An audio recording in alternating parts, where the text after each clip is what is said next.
thank you. I'm going to stop sharing and let you take over. Amazing. Thanks so much, everybody, for being here, for the invitation to be here. It really is quite an honor to be asked to be a part of Content Strategy Seattle. So, um, as and can everyone see the slide, the cover slide? Okay, great. It's not my desktop and the mess that is my desktop. Amazing. Um, so we're here, as you know, to talk about building trust at every level. I hope it's more of a conversation, not a presentation. I am a terrible lecturer, but a decent conversationalist. So by all means, please do ask questions. We're going to have breaks to do some discussion where we can really get into the meat of what are you challenged with for other voices besides mine to be heard. Hope we get some time to really dig in together. Anyway, I'm Bill, he, they out of solidarity for my non-binary friends. I have for those who are experiencing this discussion. I have shaggy brown hair. I'm wearing a heather gray hoodie with the LA Raiders logo, but changed to Steve Albini, who was a Chicago music person and someone I learned some interesting things from. I've been in somewhere at the cross section of brand strategy and UX design for the last 15 years. But it all started for me in content writing, in content design, and that is how I perceive the world. So it's great to be here talking about content strategy things with content strategy people. Little bit about my context, my journey, since this content will largely be related to how I started taking some ownership over my career, and I would say I was a very late bloomer to that con to that concept. And what ownership can we take necessarily in our career as much as sometimes we're allowed. But in 2010, for context, I was doing a lot of music and had gone through a lot of living and got clean and in a process of recovery, which led to me kind of having an existential moment of what do I do with my life? What do I do for work? How do I do this? How do I live like a human person? And that's when I found freelance content. So I really fell ass backwards into this career, and it was just by the encouragement, by the opportunity presented to me by someone to learn this craft, this career, that I ended up getting into content. Beyond that, went from a very small freelance agency to a corporate startup, which is a bit of an oxymoron, right? But it was basically in real estate startup within a larger corporate environment. So still had a lot of like product development, engineering, and was really the first time that I got into the like digital product space. And that continued through my time at design agencies, at mid-sized businesses until going through yet another existential crisis because that seems to happen at least once a decade for me. And yeah, like really having a thought about what, again, like now that I've had this experience over the course of a decade in content and UX and design, like and how do I start to again take some ownership over my career, and that led to, I would say, a lot of great opportunities to really get into and interested and invested in the people. The people part, I think, of this career has been the most rewarding part for me, and some of the people that are in fact in this call and those relationships have been some of the most rewarding parts of that career.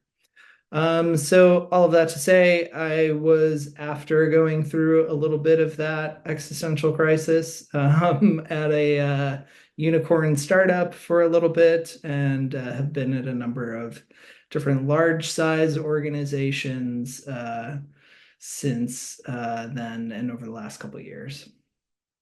All right, so that's a little bit about me and my context. I think the reputation that I've gained over at least the last couple years, if not before then, has been someone who's interested in creating community, both, and kind of creating a sense of community in the workplace, a sense of community outside of the workplace that may come from my punk rock roots, and just being very interested in, as Joe Strummer once said, punk rock is exemplary manners for all your fellow humans. So I'm paraphrasing, but that matters to me. And it's not that a reputation necessarily matters as much as the sense of community that happens in the work, and that happens at various levels, whether that's heads of designs, whether that's peers as design directors, or people that have reported to me. I think over that time, something that I learned over the last couple of years was this really interesting framework. Boy, don't content strategy people love frameworks. I sure do. But found one in game theory. I'll share a link to the video that was published maybe a couple years ago, something like that. But they ran the prisoner's dilemma through a bunch of different programs to think about like what results in good collaboration and successful collaboration. And it came down to these four principles, and the combination of them in any kind of collaboration. The first one being nice. So, I don't know, as a Midwesterner, there's always the Midwestern nice that happens, which can be a downfall of us. But I think what that really means is someone who's easy to get along and find common ground with. So not that you're necessarily bending over backwards for other people, but easy to find common ground with. Um, the flip side of that being, or the balancing aspect of that being, that you're clear, expressive of predictable needs and boundaries. So letting those boundaries be clear, being direct, being kind, if clear is kind, about what your expectations are. The interesting one is this idea of being provocable, which is not aggression or um, going out of your way to like retaliate against someone, but you're willing to respond to exploitation without being, abusive or anything of that manner. But the idea that I can be provoked, I will respond to provocation in a healthy manner, and then I will be able to move on from that conflict with positive intent. So, not holding on to grudges, not resenting things. And when I'm applying this framework, it kind of helps me navigate a lot of different collaborative situations, but especially the workplace. So that's game theory, but my theory is that more than anything, our job isn't really our job. It's building that reputation through our work and behavior throughout our career. Um, that has been something that was really challenging for me to learn and took a long time for me to understand that the relationships I was building and the reputation I was building for quality of work, but quality of behavior and quality of um, relationships with my boss and above, with my peers, with direct reports or cross-functional partners.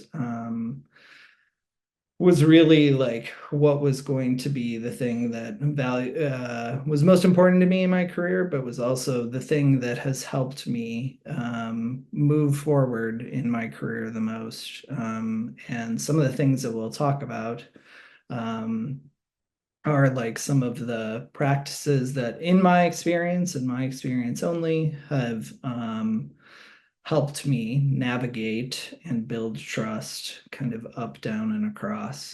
Um, so we'll get more into these three particular things and some principles within there before we pause and have a little bit of a discussion. So, Boss Plus.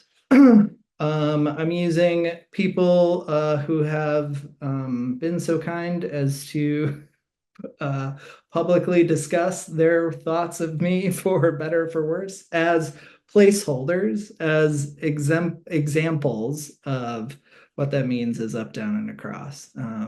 So in this context, a boss, a head of design, in my experience, the best bosses that I've ever had have been co-conspirators in my greatest successes. And similarly, some of my hardest struggles have been a result of horrible bosses. So when I'm lucky enough to find a leader who has what I want and is willing to share, I prioritize that relationship and have been lucky enough to have that with several bosses over my career. Some of the things that I have learned along the way of building trust with my boss and above, when I certainly have the benefit of working with someone that cares about my career and is advocating for me and is a good co-conspirator. The best things that I can do for them to make my life easier too is to try to anticipate their needs and make them look good. Everybody wants to look good. The best thing I can do is help my boss look good so that we all look good. How I can practically do that and have done that in the past is being supportive. So really understanding their goals. What are they trying to achieve? What's their vision?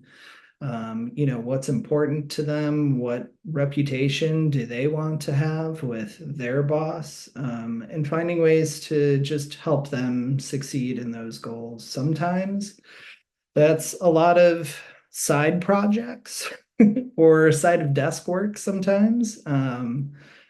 I can, as a fault, take on more side of desk work than I necessarily should, but I sometimes think it's important to find those opportunities to, make my boss's life a little bit easier. And I think delighting them is like, oh, I hadn't thought of things that way, or I hadn't, you did something, Bill, that made my day ever so much easier in a way that I hadn't anticipated. Can be a really powerful thing to give your boss and build trust. The key for me is learning that there's a vast difference between delighting and surprising someone. No boss wants to be surprised. No one wants to be surprised, I think, at work. In so much as that, I have, as a boss, as a direct report, experienced the sudden wild card behavior that comes out of left field and really erodes trust quite quickly, right? Like when that happens, I've admittedly done that to people in my career and bosses in my career, and it has taken some time to get that trust back because all of a sudden I have done something they didn't expect, and now they have to consider how they have to manage me in that way, or I've had to consider how I have to manage people in that way. So again, Sorry to simple, but interrupt, Bill, but yeah. that sounds like a story. Yeah, I think the story there is the I'm trying to think about how I present this. The I think it comes down to like that the difference between like provocable and retaliatory, where it's like and the clear boundaries versus the being overly uh nice, I guess. So the story I think is really like a story of someone who was trying to set boundaries but had come across as really aggressive. And as a result, it became a surprise like outburst from Oh, them, oh, which not um, not aggressive, but was early in the relationship I had with this direct report. And as a result was, I'm trying to build trust with them. They've kind of surprised me in this environment where, they got overly frustrated and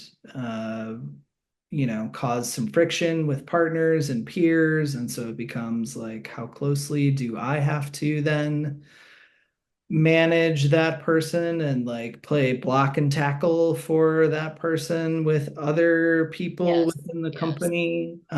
So it gets, yeah, I think like feeling like then I have to manage the relationships between others, was a surprise that was maybe not as welcome as I had indicated. Got it. Yeah. Um, But in interest of time, in interest of conversation and discussion, was starting to see some chats pop up. I have some primers in case anyone didn't have immediate questions, but what are some of the things on the topic of managing up that people are interested in discussing or sharing their experience on or have questions for me? Aaron, note to self, don't do that.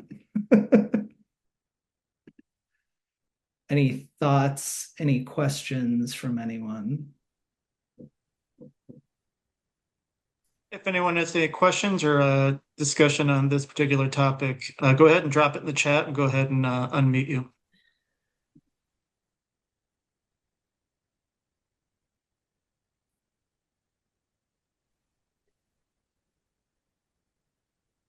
It's like Bridget has a comment. Tell us how to build trust with difficult bosses. Yeah. I when I have had difficult bosses, I don't know, the finding first of all, I think it's a measuring how difficult they are and how much I'm willing to put up with that difficulty. Um, because there are ultimately, oh, that's a good one. There are bosses that it's really hard to want to make them, to Aaron's point, make someone who's someone I don't necessarily respect look good, right? Like that's a real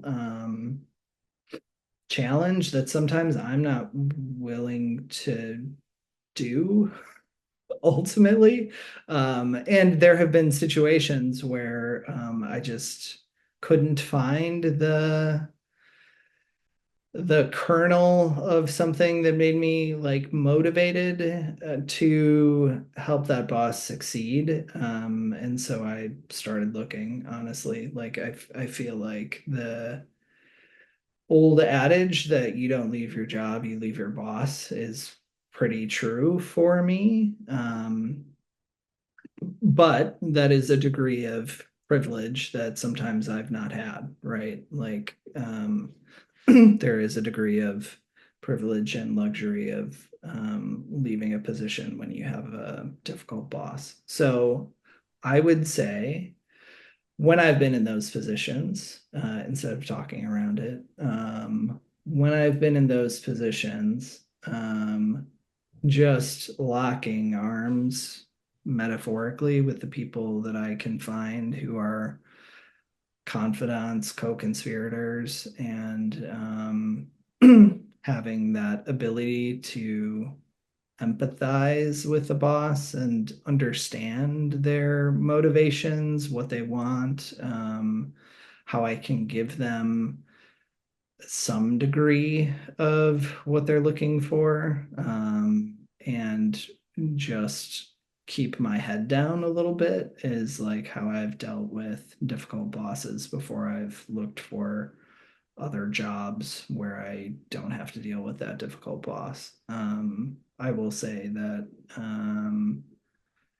having been at a position where I was really struggling and that and a difficult boss like not being willing to kind of help me through that difficult period, like I was searching the whole time, you know. So yeah, I don't know that I answered that. Let me look back, Bridget, at your context. Revolving door of managers, and none of them understood my job or really seemed to care. Um, yeah. Um, I think that can be when I have been in that situation.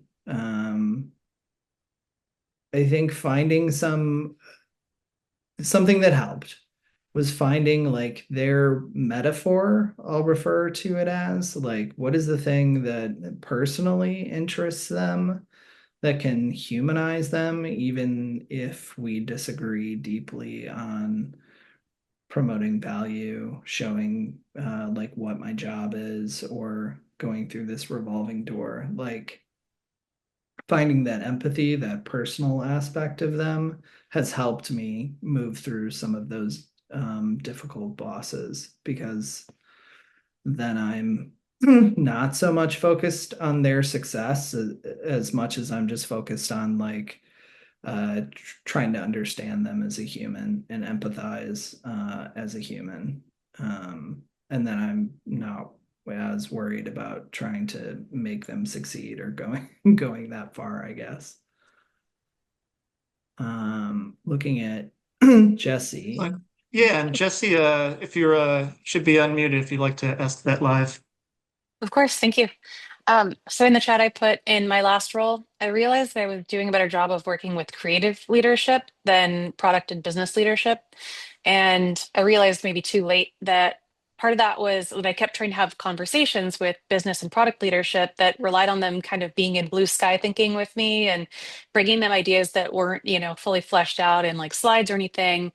And I feel like looking back, I should have been doing that. So I'm wondering if you notice that same divide and if my train of thought there matches up with what you would recommend, and if you have anything else to recommend around that.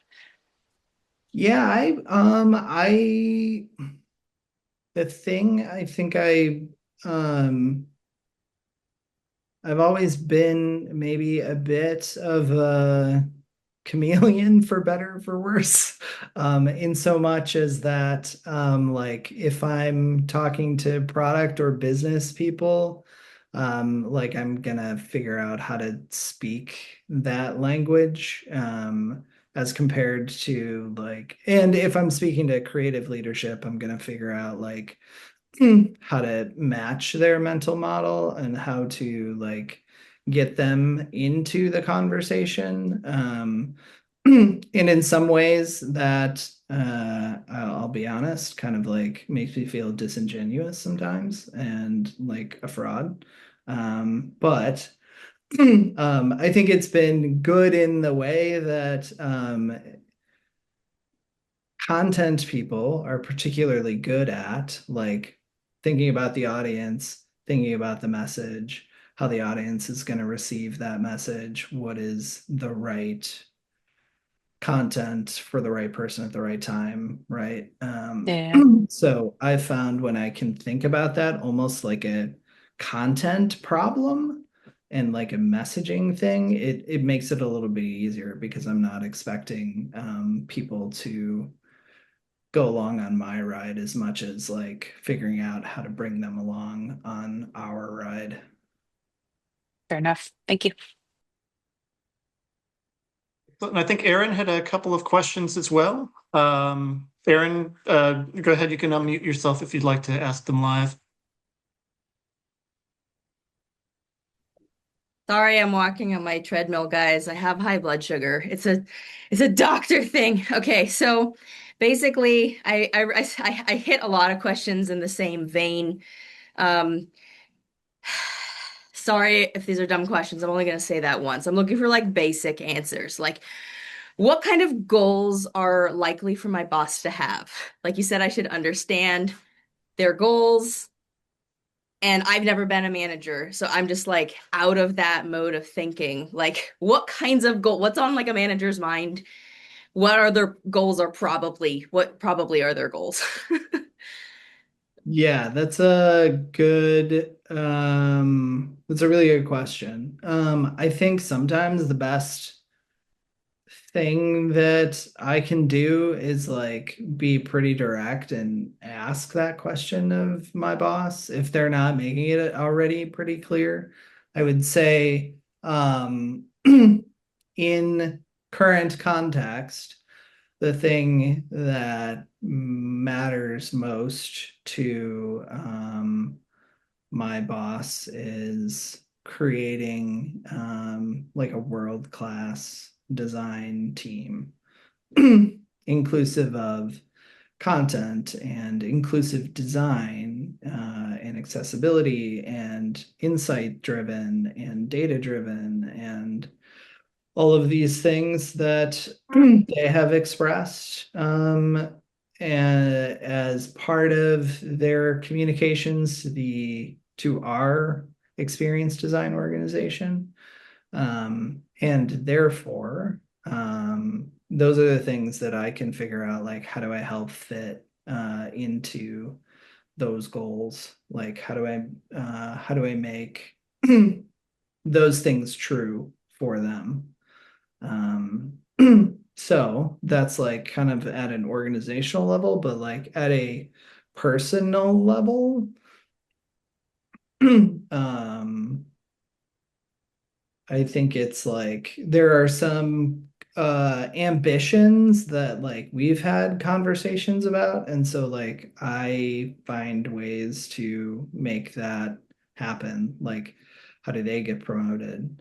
Like, how do I help them get promoted or tell the right stories to the people that help get them promoted or get us as experience design like more prominent in the organization. And like just finding some of those ways, like just being a good listener for those opportunities, and to help like solve some problems that they might not even see kind of like coming around the corner. Um, any Yeah. No, absolutely. And that's like very similar to my question after that, which is how do you personally, or how have you done in the past, think of inventive ways to make your boss look good or delight them without asking them directly? Because I do think I could ask my boss directly, or like many bosses in the past, I would be able to say what's hot on your mind this week or whatever. But like, how do you think of inventive ways without asking them? Because it would be weird to go in and say, hey. It would be my little tism streak to be like, how can I make you look good this week? And Yeah, it's really like having story like exec ready decks kind of like that can be pulled out pretty fast. To be like, oh, we just talked about this thing. It's super complex. Everybody is struggling to understand it. So here is like a crisp explanation of this thing that everybody is struggling to understand and articulate in a deck format that is using plain language. And it's basically just content strategy, right? It's like, how do you tell a story? How do you tell it simply? How do you tell it in their language? And boy, yes, exactly. Boy, do they love decks. Execs love decks. If you take nothing other than that from this chat, it's execs love decks. Yeah.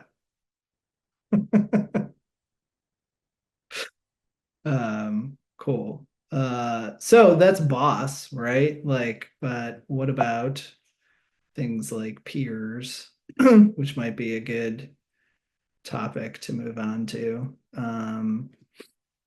And thinking about sometimes, like, whether those people are in content or in design or in product or in marketing or any other function, it's really that first team of peers that are usually the people you have both the greatest conflict and the most camaraderie, and where kind of like that can a lot of this can really hit the rubber hitting the road, right? um, so some of the ways that we can talk about like building trust across is this idea of offering help and again like support. We're here to support each other even when sometimes that is difficult, and I can tell a story about difficult peers, but I think the big thing is like one that accountability, whether it's you and your personal accountability or like your team's accountability. Only promising what you can deliver. I am terrible sometimes at overpromising, and then putting myself in a position where I feel I need to deliver to maintain that trust. So that's a good learning for me to always keep in mind, which is like, don't overpromise. It just puts everybody in a difficult position. But like sharing wins sometimes, I think we can all, as content folk, relate to the designers get the wins, and where was the content people or the researchers or the rest of the design team that made that work come to life in the presentations or in the round of kudos. So being someone who can share those wins and position other people as co-owners of success, whether they've done it back for you or not, is like a really key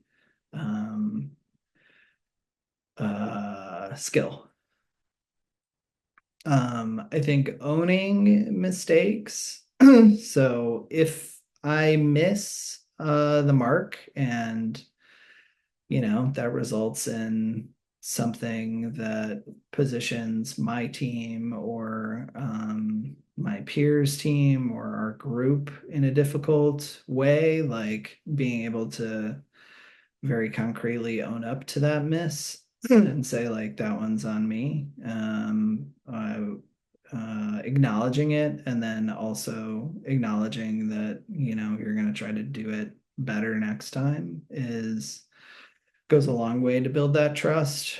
And also like just making space for your peers to have a safe place that they, when they can't and shouldn't vent upward or don't want to subject peers or direct reports or more junior members on the team to some of the things that they just need to say, like making that space for them where they can let off some steam and protecting that for them.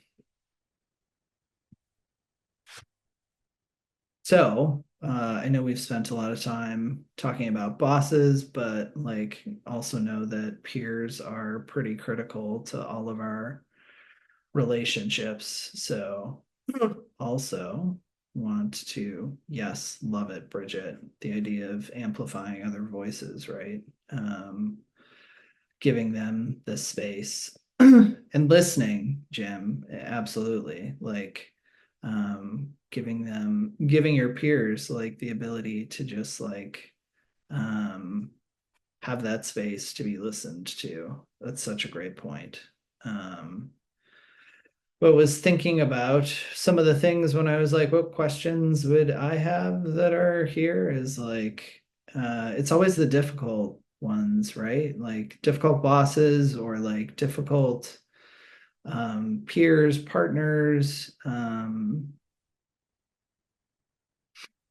I'm trying to think of like, oh, that's great, Jesse. That idea of like nominating peers for internal awards. That's such a good call. And like giving your peers recognition in some of those public spaces, or even asking them like how they want to be recognized ahead of recognizing them. Like, do they like public recognition? Do they prefer like one-to-one, or like providing that recognition upward to their boss? Or sometimes even like the relationships of peers saying something to them like, hey, you made a great hire, if there's someone who was on a hiring panel or hired a new member on their team, like just pushing up that feedback of like, this was really great. And yeah, good call, Ariel, like the preferences piece and giving people the type of recognition that they want in the way that they really want to receive it. Any questions, And if you thoughts? have questions for Bill, go ahead and you're able to unmute yourself. So fire away. Yeah, go for it. I think one that comes up for me is dealing with situations where people are colluding behind your back. So, for example, you've got back channel conversations going on between manager A and manager B uh, regarding an IC, for example, that person, you know, how do you navigate your sense that there are conversations happening that you're not being asked to and that you're not being given privy to? Yeah, that's a great point. One of the things I think at a like manager level, and this is something that had come up recently, was this idea that um someone was feeling left out of process, but wasn't articulating like to their peers, like, hey, I'm feeling left out of process. And like this stapler communication started happening, which is like how I refer to the idea that like someone has a problem, they bring it to their manager then has to bring it to their peer who's a manager and then has to deliver that communication like back down to um their direct report. And so you just keep getting like this purple monkey dishwasher communication that kind of like happens in the way that a stapler looks in my opinion. And like uh as a leader, the need to facilitate open discussion, so that there isn't, to your point, Ariel, like that feeling of, or the reality of people like colluding and getting into like, oh, this person said this thing and they're behaving this way and I don't like it, but I'm not going to tell them. I'm just going to like keep it segmented over here. So I think that's like a thing that bosses have to be proactive about. But um, when I'm dealing with it, when it's like people are leaving me out of conversations, like it's so frustrating, right? Like it's because there is the expectation that even though you weren't in the room, that you somehow like sublimated the information somehow. And Right. it's how am I supposed to do the thing when I wasn't there for any of the discussion, right? I don't know that I've ever solved that, honestly, other than just continuously articulating like I can't do what you're expecting me to do if I'm not in the places that I need to be. So um trying to set some degree of expectation and boundary around like I can't help you with that if I'm not a part of that. I don't know that that necessarily works either. Like I don't Yeah. have a solve for it, honestly. That's that's really helpful actually, because it's just about it's I like the way that you took it to, I can't do my work that's expected of me if I'm not informed of the things that are expected of me, right? um and it takes the onus out of like the personal. It takes it out of the um kind of, well, you hurt my feelings, that kind of thing. It just says it's logistical. It's like literally I can't do my work without this information. And I like that. That feels very effective to me. Yeah, and there was at one point someone, again, frameworks, love frameworks. The situation, behavior, impact kind of like framework of being able to articulate like, hey, when this situation happened and you and you behaved in this way, not like personalizing that you are a this action, but when you as a human behaved in this way, it had this impact on me. And so you're aware. And in that example could be something like, when you left me out of this conversation, or when I was left out of this conversation because you I don't know. Now I'm struggling to put that framework into action. But like when this thing happened and you left me out of this conversation, right? That impacted my ability to do my work on this project, right? And being able to like articulate that in that way sometimes has been helpful for me. But yeah, That's great. I realize we're getting close to the top of the hour. And I'll breeze through kind of the last part of this, which is just thinking about like direct reports and when you're in that position of being a people manager, how rewarding and how challenging it can be. And I think the kindness part of clear is kind has been the most helpful for me, and sometimes ruinous empathy has been my kryptonite.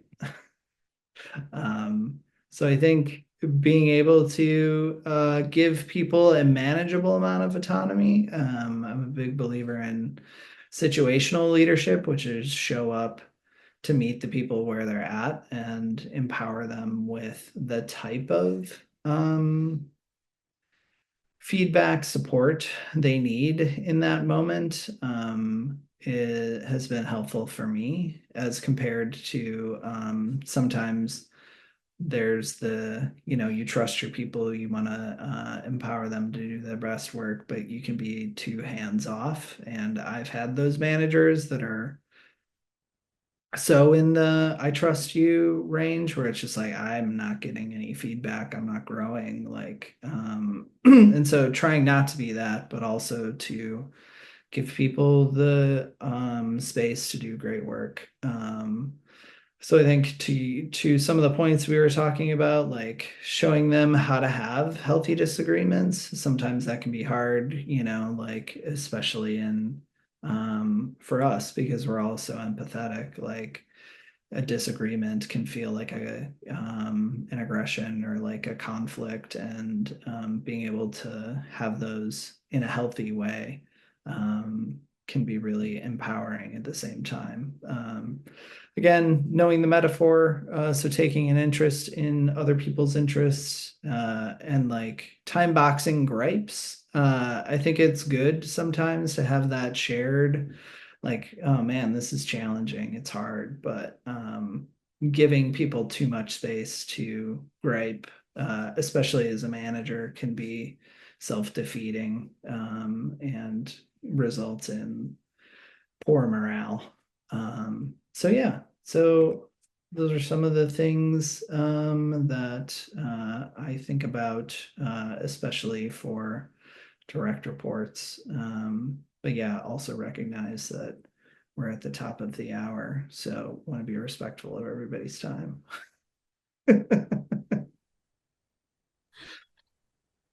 Oh, Bill, thank you so much. Yeah, and if Tony, anyone has any additional questions for Bill, feel free to unmute yourself and ask away, or raise your hand, drop them in the chat, whatever works best for you.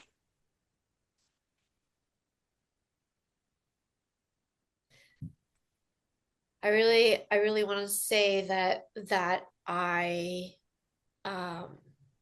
think everyone comes to work with, or comes to an event like this with different situational context, right? I may be having X problem. This person over here is having a different problem at work, right? Or hoop to navigate through. And I just feel like you hit on so many of the parts that are important to the widest swath of those situations. So, thank you for that. I know I definitely have memories in my working history, of situations where the trust could have been built better, based on what I've heard. Yeah, no, thank you for sharing that, Ariel, and yeah, and for inviting me to speak here. It was really meaningful to be able to have this conversation with everybody. Yeah, and that's a good thing to bring up, Wayne, is like how, when we're in an unhappy working environment, like how do you invest in making it a better one, or do you invest in um, finding other opportunities if you can? I'll just say, because I don't know if I have an answer to that, but I'm in a very enviable position where I get to work with a lot of people that I've worked with in or gotten to know over the years, and to be surrounded in a working environment with people that I can share a lot of laughs with, have a lot of big ideas with, tackle big challenges with, and that only came from getting out there a little bit, and getting into the community, and just asking if people wanted to have conversations. I think that was the biggest learning for me, was like, how do I have those conversations? But yes, Vanetta, please. Hi there.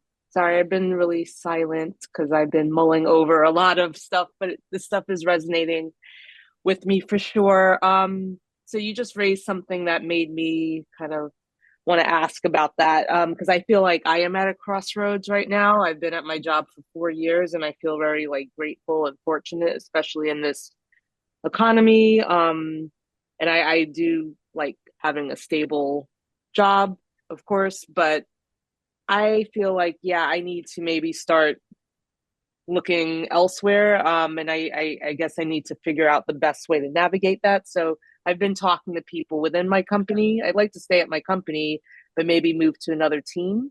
And I've been making notes throughout this conversation on a conversation I want to have with my manager tomorrow to follow up on our one-on-one, because I feel like some things happened today that, yeah, make me feel like I need to push myself to maybe make that leap. Um, but again, with the uncertainty and not feeling confident I could find something, I don't know in how much time. Yeah, just trying to figure out the best way to navigate like making a career change, or not feeling happy in your current role, but not knowing what you're gonna find somewhere else and just being smart about it. Yeah, I can circa 2020, I'd gone through a layoff, and I took a role at a company that I kind of knew in my bones wasn't gonna be a good fit. But the reality is like I needed to pay a mortgage. I needed to support my wife and I. And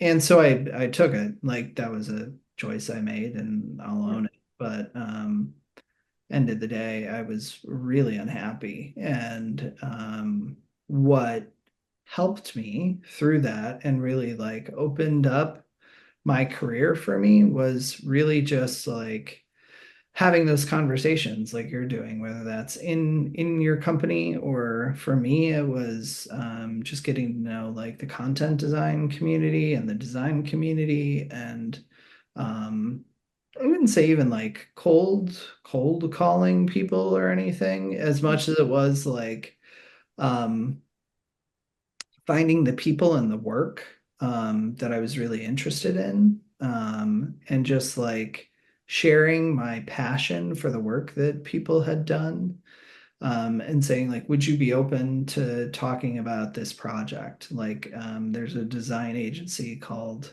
Collins, and they had done this really interesting work. I still remember it called the synthesizer for the San Francisco Symphony.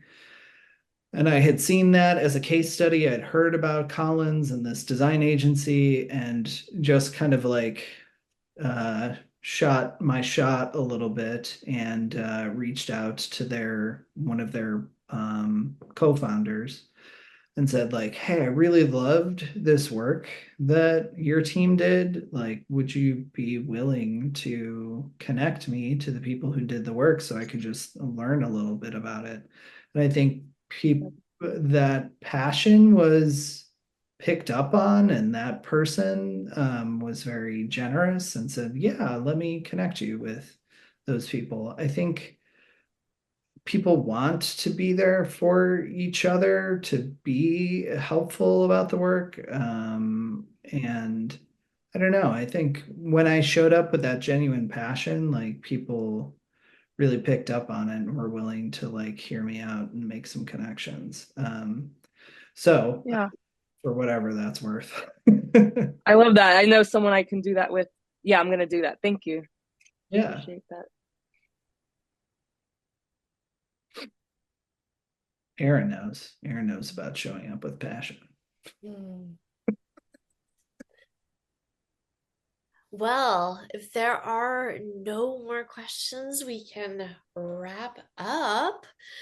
I hope everybody has taken a piece of inspiration out of this talk. And Bill, thank you so much for sharing your insights with us.